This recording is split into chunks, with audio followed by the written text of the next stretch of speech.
In the summer of 1978, something extraordinary happened at a racing circuit in Belgium. Two sleek black cars, adorned with gold trim, pulled onto the track at Zolder. Their sidepods were enormous, their profiles impossibly low and graceful. And when they began their qualifying run, the difference in pace compared to every other car on that grid was so staggering that nobody could quite believe what they were witnessing. Mario Andretti in his Lotus 79 claimed pole position, a full second ahead of his nearest competitor. Then, come race day, he didn't just win, he lapped most of the field. The car everyone had been waiting for had finally arrived. It was called the Lotus 79, and it would not only cement Mario Andretti's place in Formula One history as an American champion, but it would fundamentally transform how racing cars were designed forever. This is the story of the ground effect revolution. For decades, Formula One had been an evolutionary sport. Cars got faster incrementally, a little more powerful engine here, a slightly refined chassis there. But through the 1960s and into the 1970s, teams began to realize something crucial. Aerodynamics wasn't just about reducing drag anymore. It was about generating downforce, invisible forces that would literally push the car harder onto the track, giving drivers more grip and allowing them to accelerate through corners faster than should have been physically possible. The early experimenters mounted wings on their cars. At first, simple affairs bolted to the suspension. These wings, inspired by aviation principles, but inverted to push down instead of lift up, proved immediately effective. Teams like Lotus embraced the technology, and soon, massive front and rear wings appeared on every car. The problem was that all that downforce came with a penalty: drag. The wings created turbulence, slowing the cars on the straights. Engineers found themselves trapped in an aerodynamic paradox. They needed more grip for the corners, but the wings designed to provide it were costing them speed on the straights. Into this stalemate stepped Colin Chapman, the legendary founder of Lotus, a man whose entire philosophy was built around a simple principle: simplify, then add lightness. Chapman believed that the most elegant solutions often came not from doing more, but from doing things differently. And by the mid-1970s, he had an idea that would reshape the sport entirely. In the late 1960s, two brilliant aerodynamicists named Peter Wright and Tony Rudd had been working on a concept at BRM. They theorized that if you shaped the underside of a car like an inverted wing, the air flowing beneath it could be accelerated, creating a low-pressure zone underneath the chassis. This suction effect would push the car downward. Ground effect, they called it.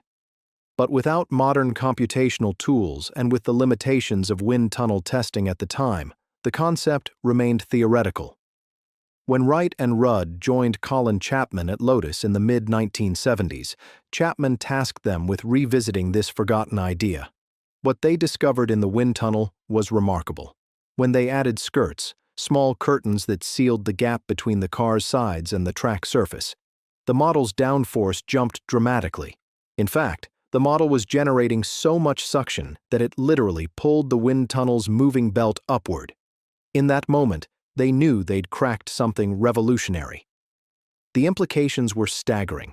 If they could harness this ground effect principle, they could generate massive amounts of downforce without the drag penalty of large wings. They could create a car that stuck to the track with an almost supernatural grip. Chapman was so confident in the concept that he authorized secret testing with Mario Andretti in late 1976. Andretti drove the prototype, codenamed the Lotus 78, and immediately he understood what this technology could do.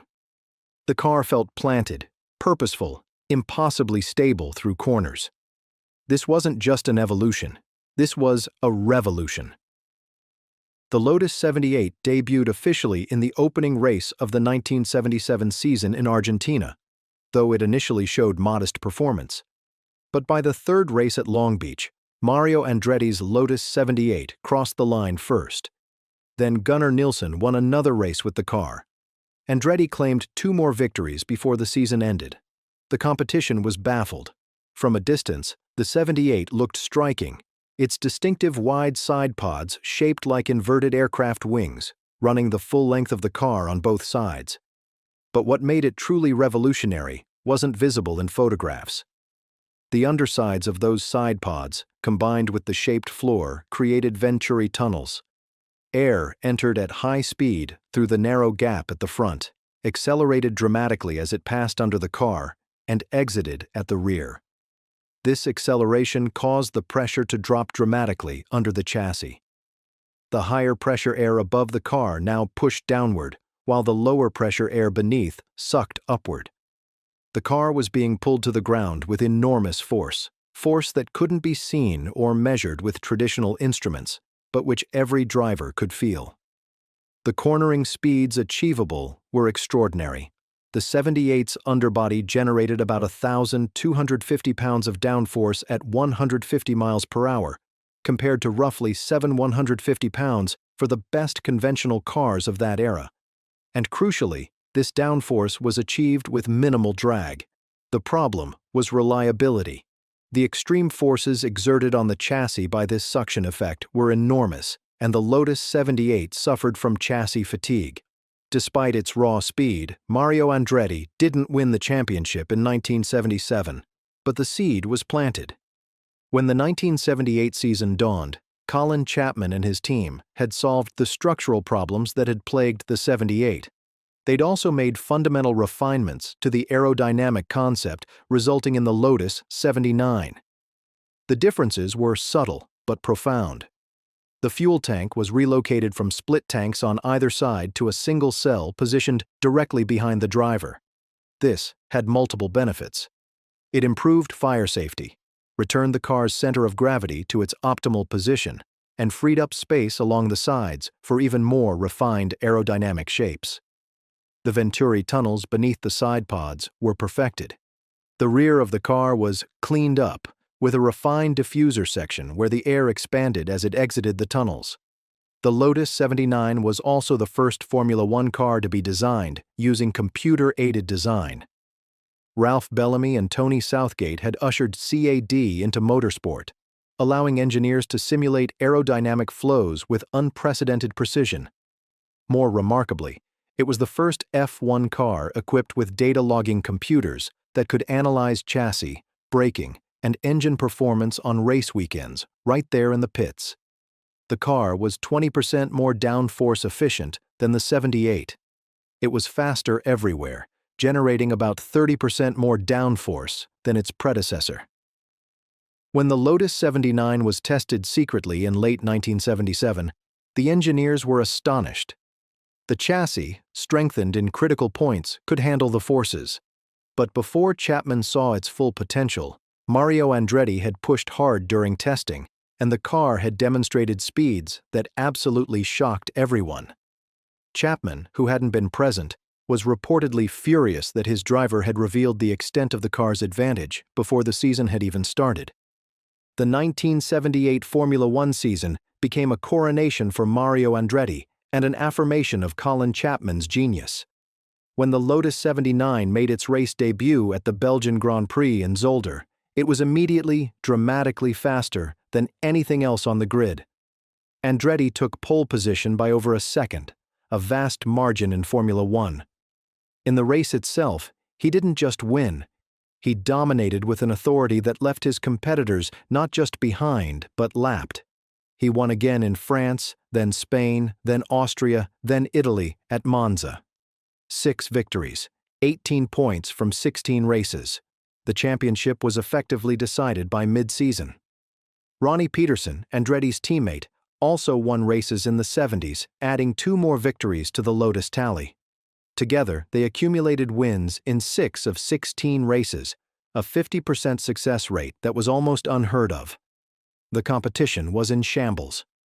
Niki Lauda's Brabham team, the defending constructors' champions, found themselves completely outpaced.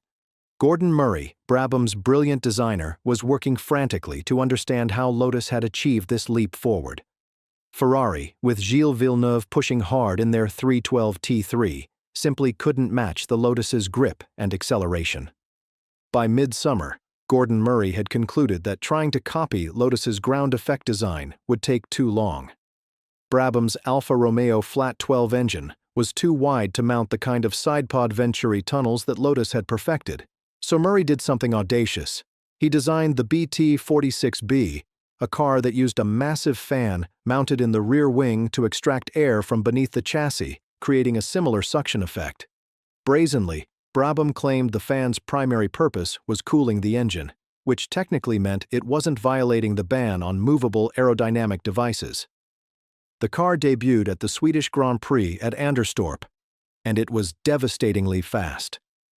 Niki Lauda qualified second, driven the car incredibly skillfully, and in the race, he absolutely dominated. The Brabham simply pulled away. It was a comprehensive, crushing victory that proved the ground effect principle worked, regardless of how it was implemented. The entire paddock erupted in protest. Teams howled that the fan car was illegal. Brabham had been clever in its interpretation of the regulations, but it had also backed itself into a political corner. Bernie Ecclestone, Brabham's owner, was in the midst of negotiations to become the Formula One Supremo. He needed the support of other team owners. After this one brilliant victory, Brabham quietly retired the BT-46B. They never ran it again. Without Lauda's dominant alternate design, and without the reliability problems that had been eliminated in the 79, Lotus and Mario Andretti had a clear path to glory. To truly understand what made the Lotus 79 so special, you have to understand the physics that gave it life. Ground effect isn't magic. It's applied fluid mechanics, based on a principle discovered in the 19th century by an Italian physicist named Giovanni Battista Venturi. Here's how it works. Bernoulli's principle states that as a fluid flows through a constriction, its speed increases and its pressure decreases. The faster the fluid moves, the lower its pressure becomes. Now, apply that to a race car. If you shape the underside of a car like an inverted wing, a venturi tunnel, you create a constriction. Air rushing beneath the car accelerates through that narrow gap. As the air speeds up, the pressure underneath drops. Meanwhile, the higher pressure air above the car pushes downward. The result is that the car is effectively sucked to the ground with tremendous force. The key to the Lotus 79's genius was how efficiently it accomplished this.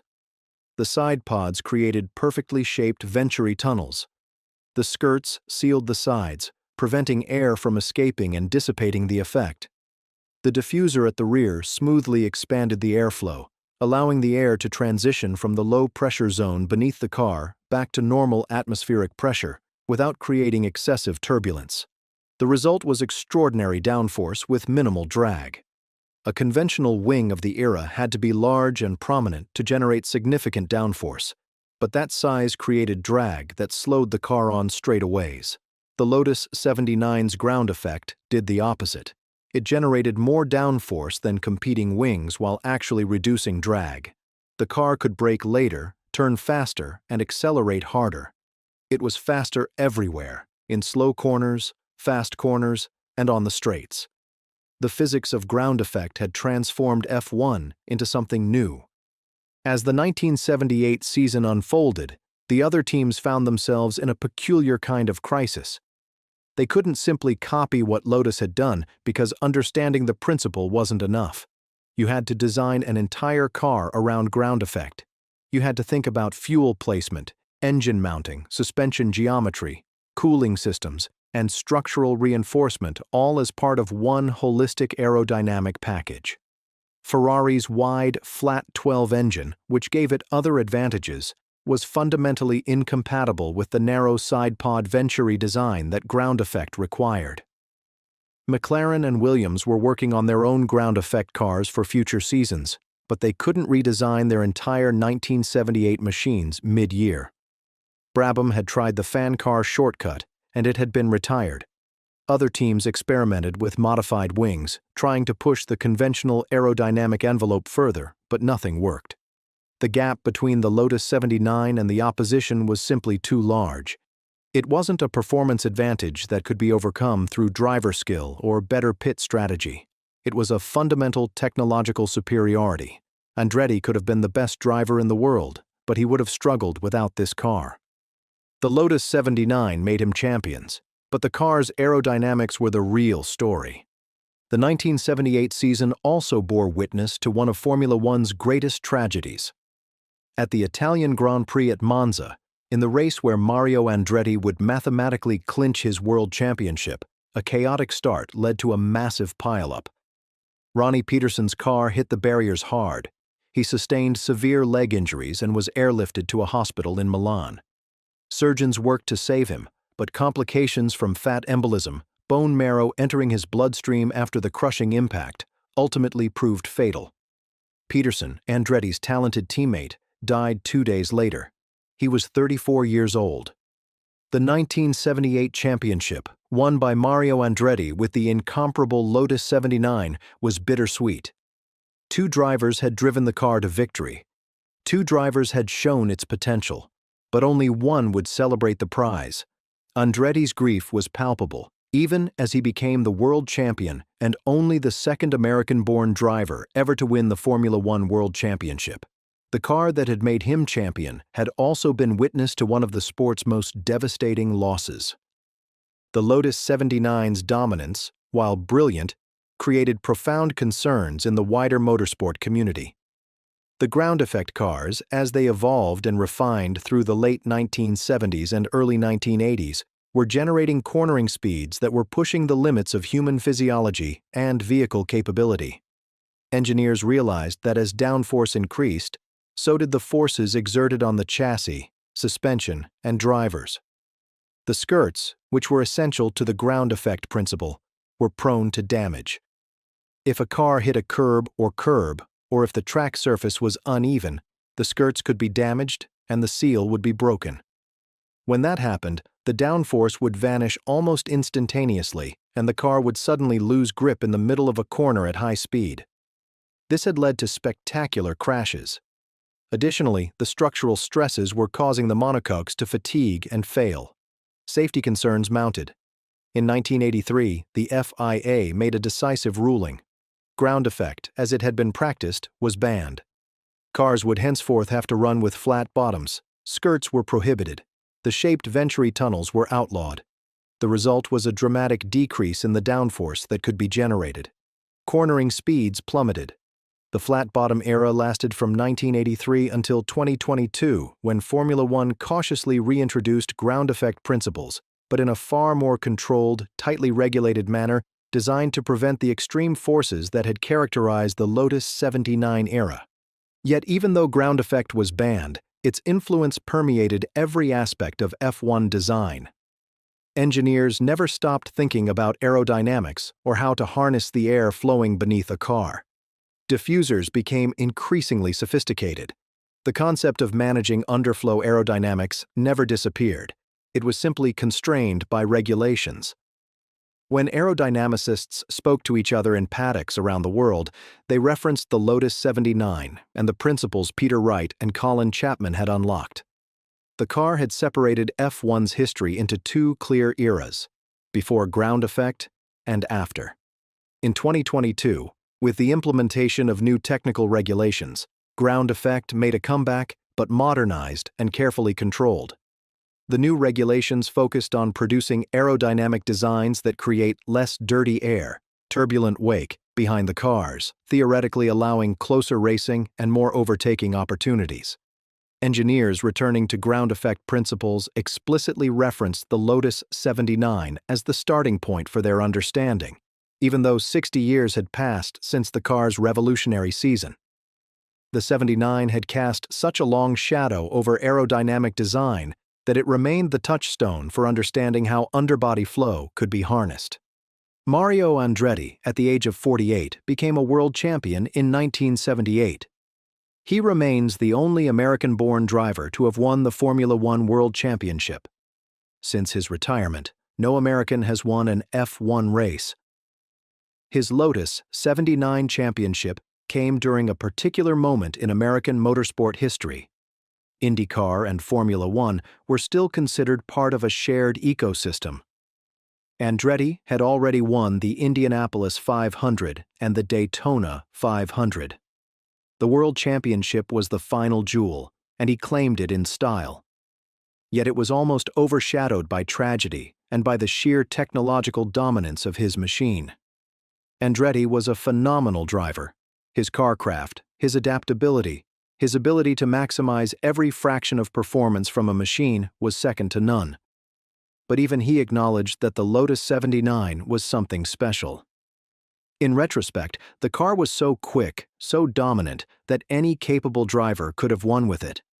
Yet Andretti won 6 races and the championship because he was the best driver with the best car at the perfect moment in the sport's evolution. The Lotus 79, known affectionately as Black Beauty for its stunning dark livery and gold accents, transcended its role as merely the fastest car on track. It was a watershed moment. It proved that radical innovation could still transform motorsport. It demonstrated that challenging conventional wisdom, in this case the dominance of front and rear wing aerodynamics, could yield breakthroughs that fundamentally altered the sport. Colin Chapman's philosophy, codified over decades at Lotus, reached its apex with the 79. The car was elegant, purposeful, and incredibly efficient in how it solved the aerodynamic problem. It wasn't the most powerful car on the grid. The Ford Cosworth DFV engine, while excellent, was shared with other teams. It wasn't necessarily the lightest, though Lotus's commitment to lightness remained paramount. What made it exceptional was its aerodynamic insight. Chapman and his team understood something that nobody else grasped until too late. The ground underneath the car could be more valuable than the space above it. The story of the Lotus 79 is ultimately a story about the power of ideas in motorsport. It's about Peter Wright studying fluid mechanics and aeronautical principles, about Colin Chapman empowering his team to think radically, about Tony Rudd's structural engineering that could handle the enormous forces ground effect created. It's about Mario Andretti's skill in exploiting that technological advantage to the fullest. And it's about how one car, one season, could redirect the entire trajectory of an entire sport. The ground effect revolution didn't end in 1983 when the skirts were banned. That revolution has continued for 50 years, with every subsequent generation of engineers building on the foundation that Lotus laid. Modern Formula One, in returning to ground effect principles in 2022, acknowledged what many in the sport already knew. The Lotus 79 had discovered something timeless. It had found a principle that, despite regulations and restrictions and the passage of decades, remained fundamental to the quest for speed in motorsport. The car that made F1 fly in 1978 had never truly been left behind. It had simply been waiting for the sport to catch up to its genius.